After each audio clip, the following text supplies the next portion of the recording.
Hey, welcome back to Multi-Generational Blueprint. We got a little bit more to do today. It's a Saturday. Supposed to be a lot of snow outside coming, so fine that we could spend our day inside finishing up what's going on here.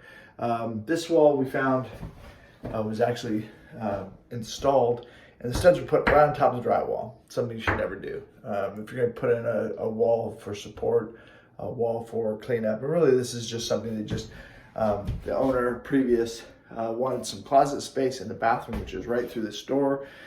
This is a laundry room we're inside of, so washer dryer. We're gonna end up putting these on the floor for my mom. She's a little bit shorter, so having them down works out really great. But this wall was actually installed just as a quick cheat, and they made closet space. You can see here all the way down. And by doing this, they're allowed to do, what they did was got away with putting in this little set of swinging doors, and right through here you have a bathroom, which you can get to right down this hallway here around the corner. So what I'm going to do is restore this laundry room to its original size. We're going to end up putting cabinets here, shelves on the wall. This will be kind of a little kitchen prep space, and right across here will be more cabinetry for them to use. This will act more as a receiving, kind of a easy coffee, toast, get your stuff going. So my day here will be removing these studs. Super easy. They've just nailed directly through the drywall, so I'm not sure there's gonna be a lot of battle there.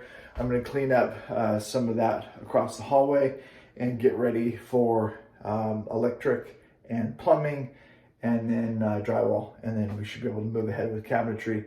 One thing we're mowing over right now is some stuff in the bathroom we're going to get to later. We're considering either a full insert standing shower for my dad who's in a wheelchair. He just needs a place to be able to move in and sit down really comfortably. Or do we do our own tile? So that's the big question. So stick around. We're going to do a little bit of this stuff, and as I'm walking through this, if I run anything, I'm just going to do a quick little explanation of what's going on and why I'm going the direction I'm going. This is super simple. We've done quite a bit of renovation, several houses, super easy stuff. I don't put in support walls. I put in a lot of doorways, stuff like that. So follow along, and let's have a good day. See you.